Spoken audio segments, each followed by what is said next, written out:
नमस्कार, मेरा नाम है शोभी यादव एडवोकेट और मैं आप सभी के लिए लीगल एडवाइस वीडियोस अपलोड करता हूं जो कि आप सब लोग लाइक करते हैं, पसंद करते हैं, शेयर करते हैं और सब्सक्राइब भी करते हैं। अब तक नहीं किया तुरंत करिएगा और दूसरे लोगों तक भी इस जानकारी को जरूर शेयर करिएगा।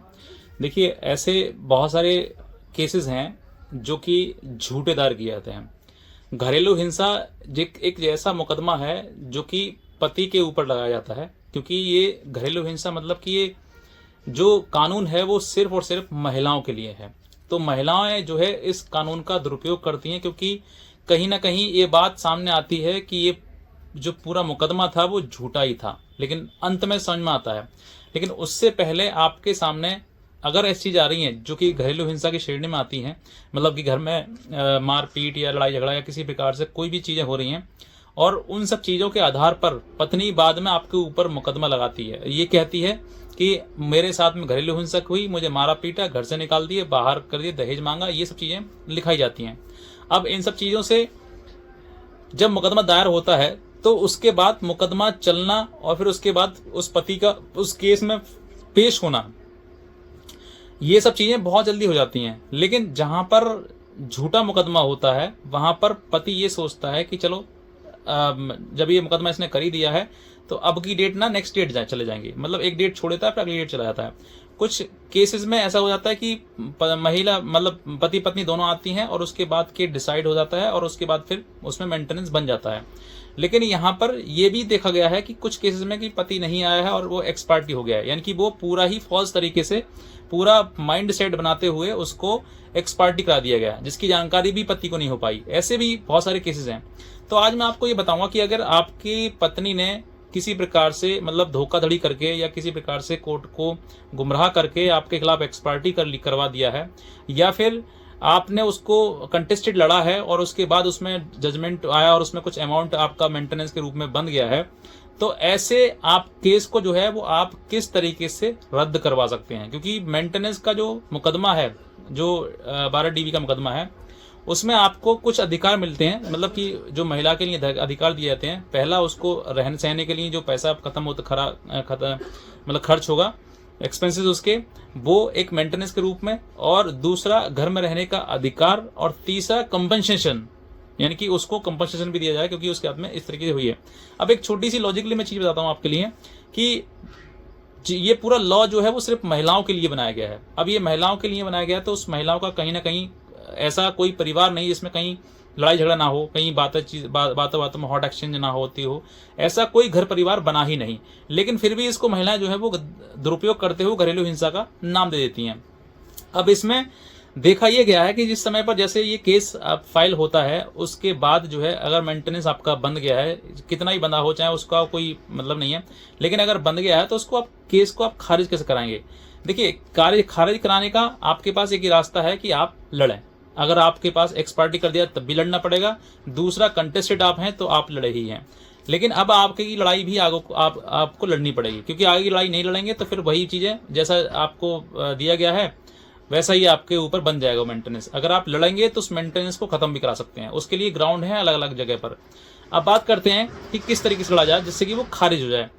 देखिए, जैसे ही आपके खिलाफ कोई भी एक्स पार्टी या फिर कोई कंटेस्टेड ऑर्डर हुआ है उसको तुरंत चैलेंज करें, क्योंकि आपको हो सकता है कि आपकी कुछ बातों को आपको नजरअंदाज कर दिया हो, आपको ना सुना गया हो। अगर आप एक्स पार्टी हुआ है तो 100% आपको सुना ही नहीं गया है। तो इसका आप एक अपील दायर करेंगे। अपील जो है वो DB एक्ट के सेक्शन 29 में आप दायर करेंगे सेशन कोर्ट में, मतलब जिस कोर्ट में आपका जो केस डिसाइड हुआ है जिस कोर्ट से, उसी कोर्ट के ऊपर कोर्ट होता है एक अपीलेंट कोर्ट, जिसको बोलते हैं सेशन कोर्ट।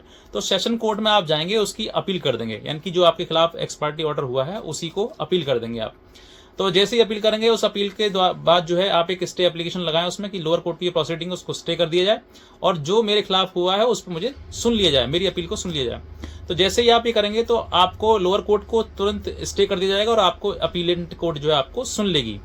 जैसे ही सुन लेगी, अब आपके लिए देखा जाए कि आप जानबूझ कर नहीं आए या फिर आपको कोई प्रॉब्लम थी या क्या उसके पीछे कारण रहा था। तो कोर्ट ये कहेगी भाई आप क्यों नहीं आए थे, तो आप बताएंगे भाई क्यों, इसलिए नहीं आए थे, हमारे पास कुछ संबंध वगैरह तामिला नहीं हुआ था और अब जो है हम मतलब इसको केस को फाइट करना चाहते हैं और हमें सुनने का मौका दिया जाए। आप इस तरीके से उस कोर्ट में बहस करेंगे जाके। जैसे ही आप बहस करेंगे उन सब चीज़ों में, कोर्ट हो सकता है कि आपकी बहस संतुष्ट हो तो आपको अलाउ कर दे कि ठीक है ये कॉस्ट लगा दी जाती है आप पर और आप इसको जो है चैलेंज करिए और आप फेस करिए नीचे लोअर कोर्ट की प्रोसीडिंग को, एक्स पार्टी हुआ इसीलिए। या फिर कोर्ट ये भी कर सकता है कि उसको खारिज कर देता है कि आपकी पूरी प्रॉपर जो है वो तामिला आपका प्रॉपर हो चुका है और आपको अब जो है मतलब जो अपील है आपकी वो डिसमिस भी की जा सकती है। तो दोनों आपको सोच समझ चलना है कि भाई दोनों में कुछ भी हमारे लिए आउटपुट आ सकता है। अब तीसरा, मान लीजिए लोअर कोर्ट ने आपको खारिज कर दिया, यानी कि सेशन कोर्ट ने जो खारिज कर दिया, तो अब इसके बाद फिर आपको एक और रास्ता है हाई कोर्ट का, जो कि आर्टिकल 227 ऑफ कॉन्स्टिट्यूशन एक्ट के तहत जो है वो आप एक मतलब जो फाइल जो है जो मतलब अपील करेंगे, मतलब इसमें एक रेड फाइल होगी और उसमें हाई कोर्ट में रेड फाइल होगी, फिर आपको सुना जाएगा और आपसे फिर बताया जाएगा कि आपको क्या कारण रहे थे। अब हाई कोर्ट जो है दोबारा से सेटिस्फाइड हो जाता है तो आपका जो ऑर्डर है, जो एक्स पार्टी ऑर्डर हुआ है या फिर कंटेस्टेड ऑर्डर हुआ है, उसको सेट असाइड भी कर सकता है, मतलब खारिज भी कर सकता है उसके लिए। और अगर आपकी बातों से सेटिस्फाइड नहीं हुआ कोर्ट तो फिर वो कंटिन्यू भी हो सकता है। तो मोस्टली चांसेस जो है वो आपके, अगर आपको नहीं सुना गया है तो आपको वो ऑर्डर जो है वो सेट असाइड कर दिया जाएगा कॉस्ट पर लागू करके, और आपको नीचे सुनने का मौका फिर से दे दिया जाएगा। यानी कि वो प्रोसीडिंग जो है, जब ये ऑर्डर हो जाएगा हाई कोर्ट के द्वारा, तो वो ऑर्डर की जो सर्टिफाइड कॉपी है उस कॉपी को आप लगाएंगे लोअर कोर्ट प्रोसीडिंग के पास में, लोअर कोर्ट की फाइल में, और उसके बाद आपकी फाइल जो है पुनः दोबारा से ABCD मतलब शुरुआत से फर्स्ट स्टेज से फिर से तुम्हारी फाइल जो है वो स्टार्ट हो जाएगी। तो ये प्रक्रिया थी, ये प्रोसेस थी, जिससे कि आप जो आपके खिलाफ ऑर्डर हुआ है आपका DB में 12 DB घरेलू हिंसा में, उसको आप सेट असाइड करवा सकते हैं, यानी खारिज करा सकते हैं, और उसके बाद आपको पुनः दोबारा शुरुआत से सुनने का मौका दे दिया जाएगा। ये एक प्रक्रिया थी जो कि आपको अपने DB केस में अपनानी जरूरी है। अगर आप नहीं अपनाएंगे तो जो कोर्ट ने बांध दिया वही उस पर फिर आप देते रहेंगे और आप बहुत ज़्यादा परेशान हो जाएंगे। कैसे? जैसे अतुल सुभाष की जो कहानी है उसी तरीके से। और फिर आपके दिमाग में नए नए विचार आएंगे कि भाई हमें क्या करना चाहिए, कैसे करना चाहिए, और आप अपने जीवन लीला समाप्त करने सोचेंगे, जो कि एक गलत आपका रास्ता है, गलत आपकी सोच है। ऐसा नहीं करना चाहिए आपके लिए। आपको लड़ना है, अगर लड़ाई शुरू हुई है, थोड़ी लंबी लड़ाई है, लेकिन लड़ना है जरूर है आपको। तो ऐसे में आपके लिए ये सब चीज़ें विशेष रूप से ध्यान रखना चाहिए। तो बस मैं इतना कहना चाहूँगा, अगर आप नए हैं तुरंत सब्सक्राइब कर लें और चैनल और दूसरे लोगों तक इस वीडियो को जरूर शेयर करें। आज का वीडियो आपसे बहुत धन्यवाद।